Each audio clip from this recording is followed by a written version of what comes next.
오늘 말씀을 통해서도 주님께서 우리에게 주시는 은혜가 있을 줄로 믿습니다.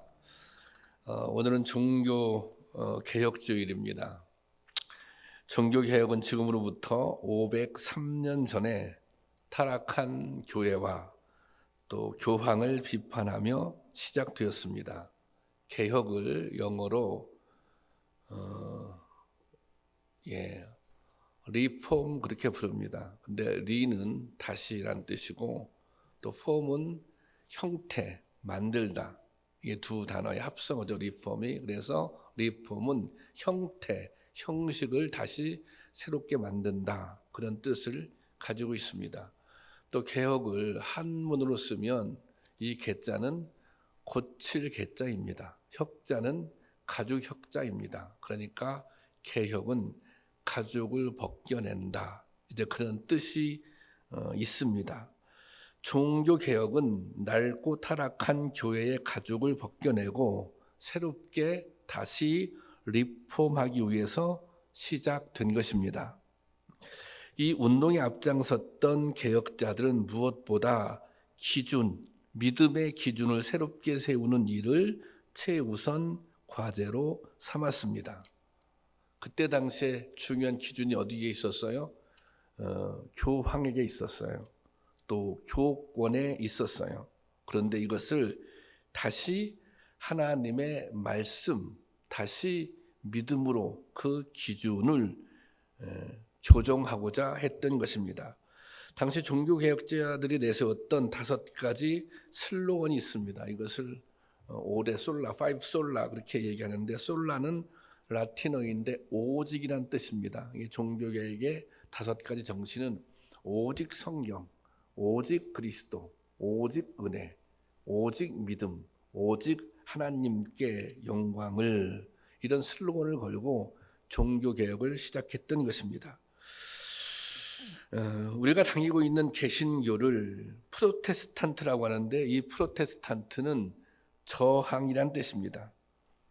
왜 저항이라는 이름이 붙여졌는가? 그것은 이 개신교가 타락한 구교, 그러니까 그때는 천주교죠. 이 천주교에 저항하며 세워진 교회이기 때문입니다. 이것은 신앙의 본질, 교회의 본질을 다시 세우기 위한 저항이었습니다.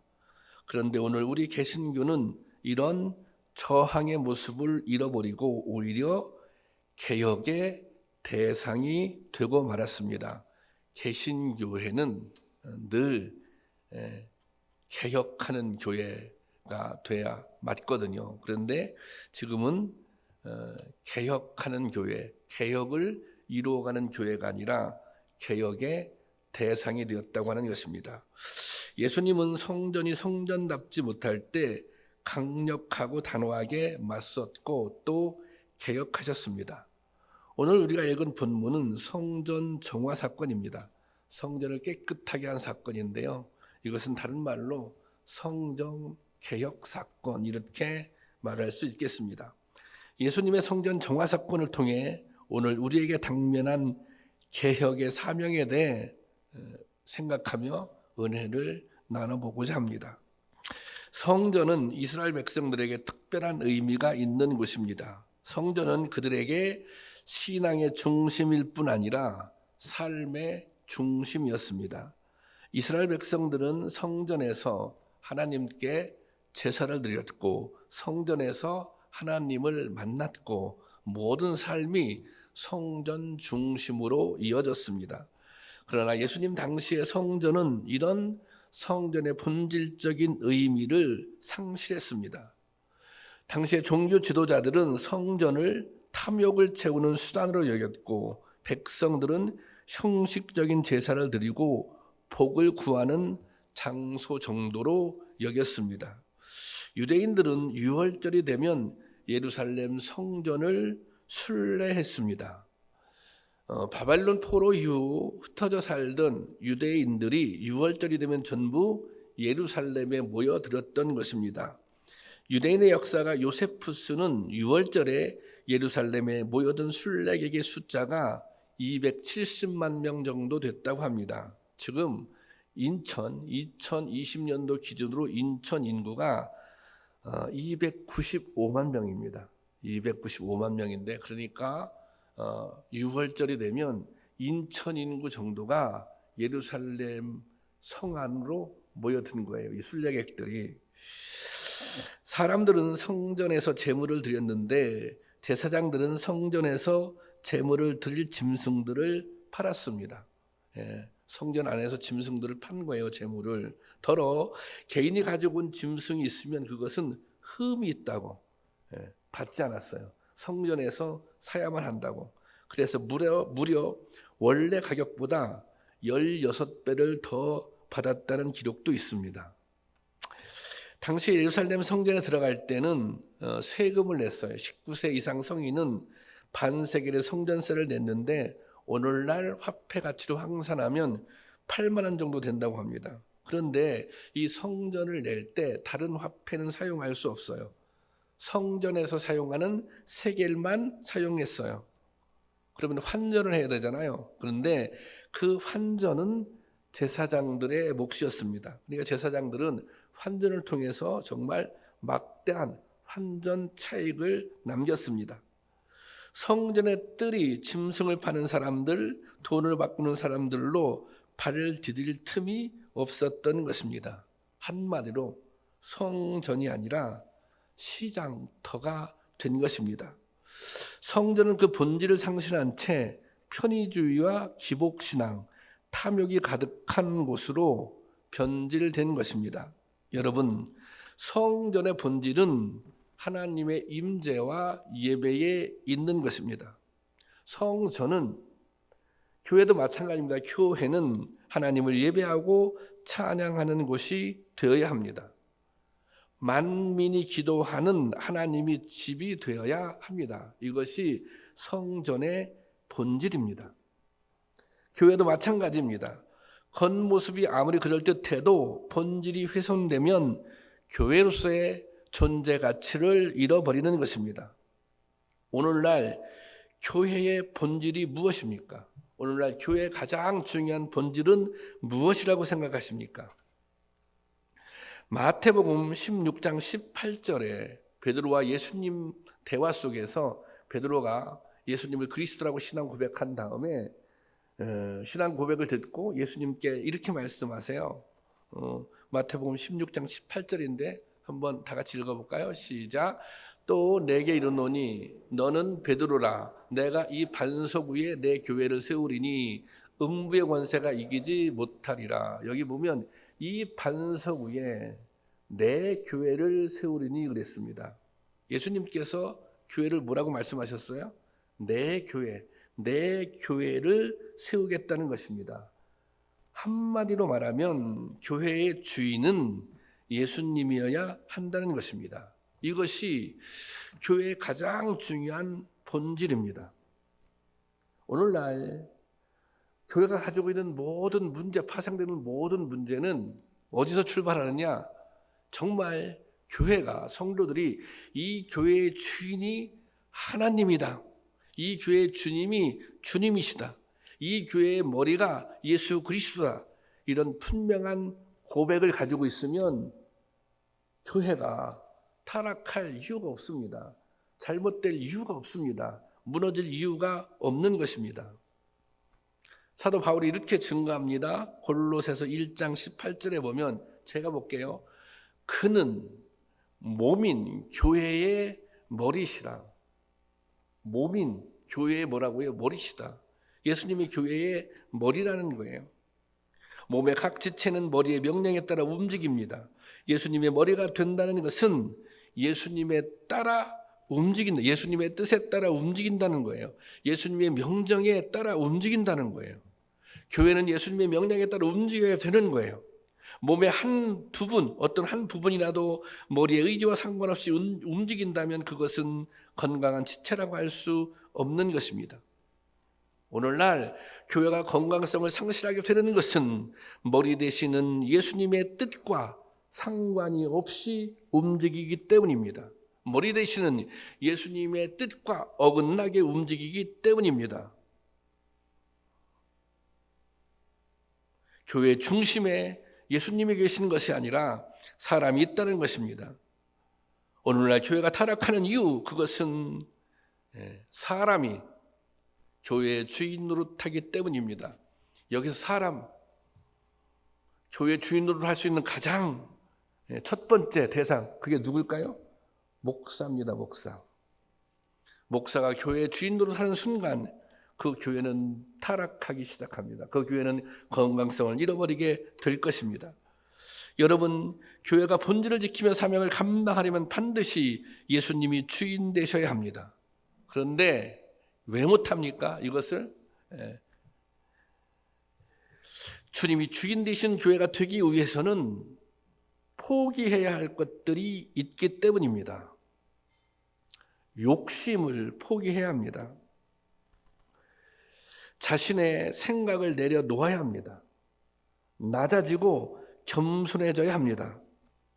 말씀과 기도를 통해 항상 주님의 뜻에 합당한지를 물어야 합니다. 그래야 예수님의 뜻을 찾고 그 뜻에 순종할 수 있기 때문입니다. 그래서 어려운 거예요. 그래서 목회자들이 넘어지는 거예요. 이걸 못해서. 여러분, 예수님이 교회의 주인 되시게 해야 합니다. 이것이 교회를 개혁하는 데 중요한 믿음의 기준입니다. 정말 예수님이 교회의 주인 될 때, 예수님이 교회의 머리가 될 때 그 교회는, 예수님이 교회의 주인이 될 때 그 교회는 정말 반석 위에 세워진 건강한 교회가 될 것입니다. 바라기는 우리 참기쁨 교회가 그런 교회로 세워질 줄로 믿습니다. 예수님은 성전 안에서 이루어지는 온갖 불법적 행태들에 분노하셨습니다. 예수님은 녹변으로 채찍을 만드셨습니다. 이 채찍을 휘두르며 양과 소를 파는 상인들을 내쫓고 환전상들의 상을 엎으셨습니다. 예수님이 너무 과격하지 않습니까? 사실 예수님 과격한 분이에요. 뭐 앞에서는, 불의 앞에서는 과격한 분이에요. 하나님의 이름을 욕되게 하는 그런 사람들 앞에서는 과격한 분이에요. 예수님은 참지 않으세요. 예수님은 용납하지 않으세요. 그렇지만 예수님은 당시에 사람을 대접받지 못하며 살고 있었던 가난한 사람들, 죄인 취급받았던 과부와 고아, 병자, 이런 사람들에게는 관대했습니다. 예수님이 서기관과 바리새인들, 당시의 종교 지도자들을 향해서 이렇게 욕하잖아요. 독사의 자식이라고, 독사의 새끼라고. 그때 당시 가장 이게 저주입니다. 저주. 이 욕은. 주님은 그들을 향해 오늘 또 이렇게, 오늘 본문에서도 이렇게 말씀하십니다. 제가 16절을 세 번역으로 올라놨는데요. 다 같이 보겠습니다. 시작. 이것을 걷어치워라. 내 아버지의 집을 장사하는 집으로 만들지 말아라. 이것을 이 환전 바꿔주는 거, 또 이 짐승 파는 거, 이런 상들을 다 걷어치워라. 왜 성전을 시장으로 만들었느냐? 왜 성전을 장터로 만들고 있느냐? 그리고 이 말씀, 같은 말씀을 마태마가 누가복음은 이렇게 기록하고 있습니다. 마태복음 21장 13절 보겠습니다. 다 같이 시작. 기록된 바 내 집은 기도하는 집이 되리라 하였거늘 너희는 강도의 소굴로 만들었다. 어떻게 성전을 강도의 소굴로 만들었느냐? 기도하면서 하나님의 임재를 경험해야 하는 이곳을 강도의 소굴로 만들었느냐? 여러분, 기도하는 집은 성전의 본질입니다. 하나님은 성전에서 당신의 백성들을 만나 주시기로 약속했습니다. 이것이 하나님이 성전을 짓게 하신 이유입니다. 하나님께 나와 말씀을 들으며 앞으로 어떻게 살아야 할지 결단하고 회복되는 곳이 성전입니다. 그런데 기도하는 집이 강도의 소굴이 되었습니다. 본질이 훼손되고 왜곡된 것입니다. 강도의 소굴은 타락한 교회, 타락한 성전의 대명사입니다. 교회는 은혜 받으러 오는 곳입니다. 여러분, 교회 왜 오셨습니까? 교회는 은혜 받으러 오는 것입니다.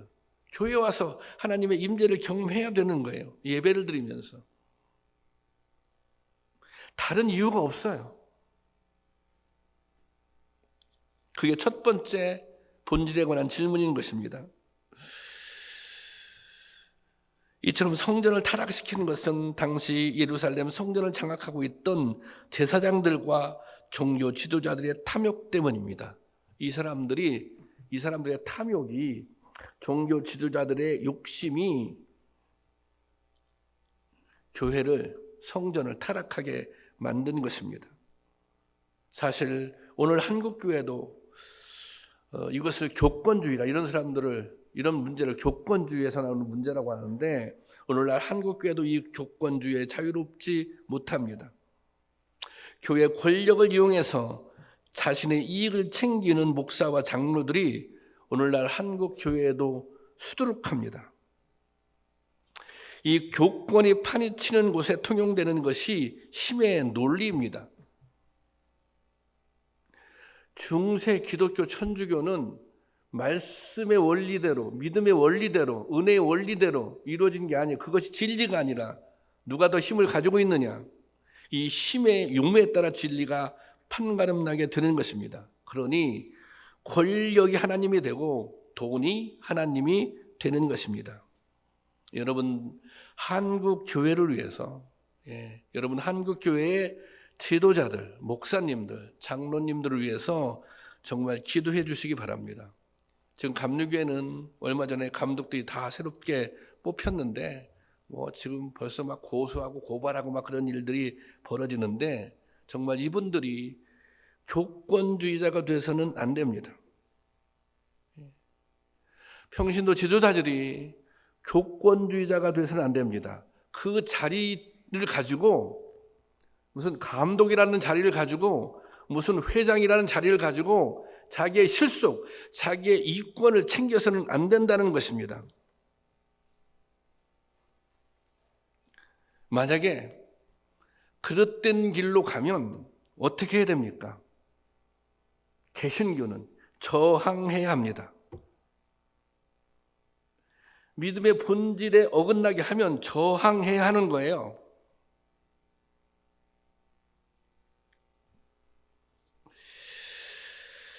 그러므로 예수님은 그 성전, 본질이 왜곡된 성전을 헐라고 말씀하십니다. 19절 볼까요? 19절 다 같이. 19절 시작. 너희가 이 성전을 헐라 내가 사흘 동안에 일으키리라. 성전을 헐라, 이것은 변절된 신앙에 대한 단호한 책망입니다. 본질이 훼손된 것에 대한 진노입니다. 그리고 이것은 회개의 촉구입니다. 오늘날 한국교회도 이 말씀에 귀를 기울여야 됩니다. 본질을 회복하고 기준을 다시 세우기 위해서는 낡은 가죽을 벗겨내는 철저한 회개가 필요합니다.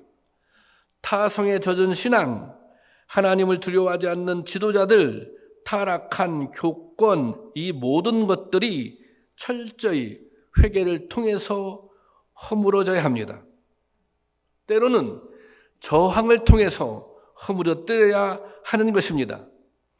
바른 신앙의 기준을 세우고 오직 예수 그리스도만을 향해, 오직 하나님의 영광만을 향해 달려가기 위해 철저히 회개하고 새로워져야 하는 것입니다. 그래야 교회가 세상의 빛이 되고 세상의 소금이 될 수 있는 것입니다.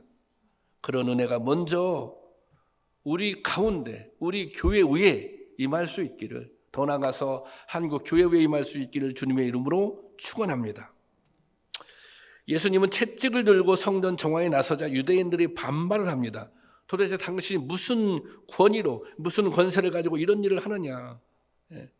당신은 그럴 만한 권위가 있는 사람이냐. 있다면 한번 표징을 보이라. 그렇게 요구합니다. 그러자 예수님께서 이렇게 19절 아까 말씀, 너희가 이 성전을 헐라 내가 사흘 만에 일으키리라, 그렇게 말씀하세요. 이것은 예수님의 죽음과 부활을 의미하고 있는 말씀입니다. 그 다음에 이렇게 말씀하세요. 그 다음 말씀 중에요. 자, 21절 보세요. 21절 자, 보세요. 시작. 예수께서 성전이라고 하신 것은 자기 몸을 두고 하신 말씀이었다. 자, 예수님께서 이 성전이라고 하는 것은 무엇을 두고? 자기 몸을 두고 하신 말씀이었다. 예수님께서 이렇게 말씀하는 거야. 아까 그 베드로에게 하신 말씀은 내가 교회의 주인이야. 또 여기서는 내가 곧 성전이야. 내가 성전이야. 예수님은 당신은 곧 성전이라고 말씀하시는 것입니다.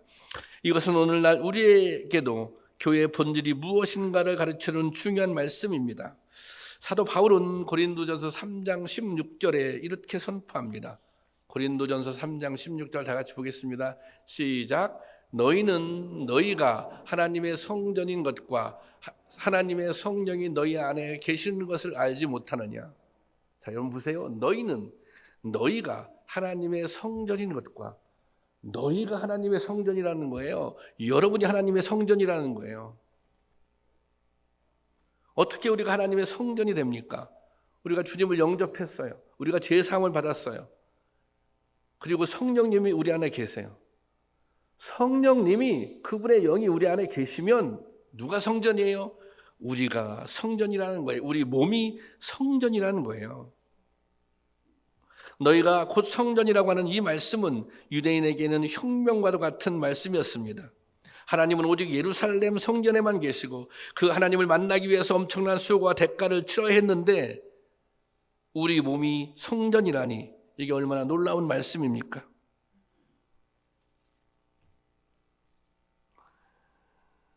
이미 우리는 주님을 영접함으로 우리 안에 예수 그리스도의 영이 거하시게 되었습니다. 그분의 영이 우리 안에 거하시면 우리 자신이, 여러분 자신이 하나님의 성전이 되는 것입니다. 중요한 것은 장소나 형식이 아닙니다.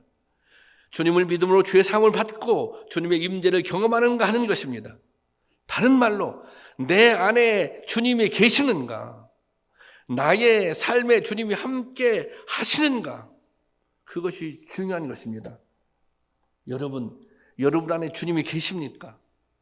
여러분은 여러분의 삶 속에 주님이 함께 동행하는 것을 느끼고 계십니까? 그렇다면 여러분의 몸이 성전인 줄로 믿으시길 바랍니다. 눈에 보이는 예배당이 아니라 눈에 보이지 않는 우리 안에 성전이 중요한 것입니다. 오늘날 한국교회는 예배당에 매우 집착합니다.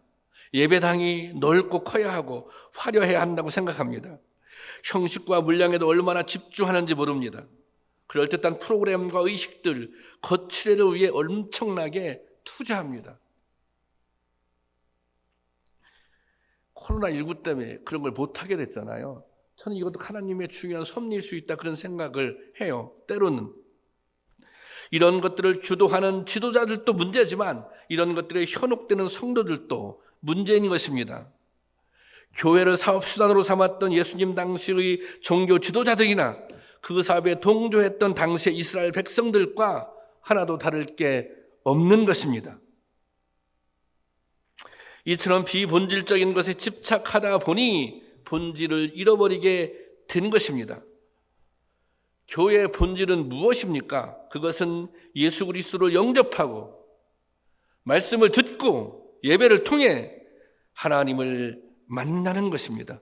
그리고 그 만난 하나님을 내 마음속에, 영접받은 하나님을 내 마음속에, 내 가슴속에, 내 심령 속에 모시고 살아가는 것입니다. 내 안에 계신 예수님과 동행하는 것입니다. 여러분, 우리가 주님과 동행하지 않으면, 주님과 함께하지 않으면 그 어떤 봉사, 그 어떤 헌신, 그 어떤 교회 활동도 의미가 없습니다. 그냥 잘난 체 하는 거예요. 그냥 폼 잡는 거예요. 하나님의 임재를 경험하지 못하는 예배가 무슨 의미가 있겠습니까? 예수 그리스도에 대한 온전한 신앙 고백이 없는 신앙생활이 무슨 의미가 있겠습니까? 주님은 값비싼 희생 제물을 원하는 것이 아닙니다. 주님이 원하시는 것은 화려한 예배당이 아닙니다. 주님은 우리 마음의 성전을 온전히 세우시기를 원합니다. 주님은 우리 마음속에 오셔서 그 안에 거하시기를 원하십니다. 그런데 여러분 생각해 보십시오. 우리의 마음이 더럽다면 그곳에 주님이 들어오실 수 있겠습니까? 우리 안에 욕심이 채워져 있다면 그곳에 주님이 계실 수 있겠습니까? 우리 마음이 거짓으로 채워져 있다면 주님이 그곳에 계실 수 있겠습니까? 여러분, 우리 마음의 성전을 바르게 세우는 그것이 우리 자신을 개혁하는 일입니다. 주님이 거하실 수 있는 상태로 우리의 마음의 성전을 바로 세우는 것, 그래서 하나님을 경외하는 마음을 갖게 되는 것, 그것이 우리 자신을 개혁하는 일입니다. 교회 개혁은 다른 누가 해주는 게 아니에요.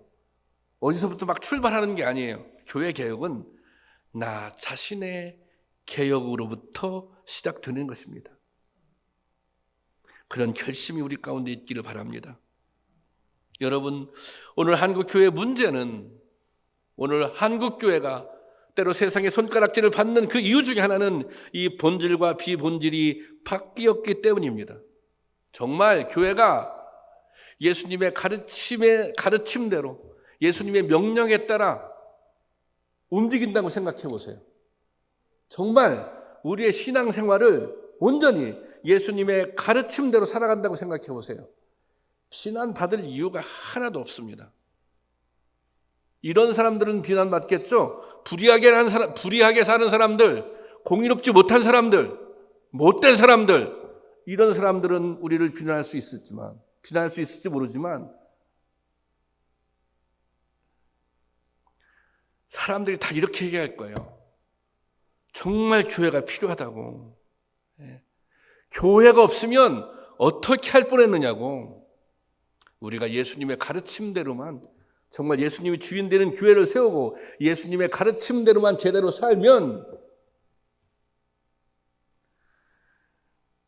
교회가 이 세상의 빛과 소금이 되고 이 세상을 이끌어갈 수 있는 것입니다.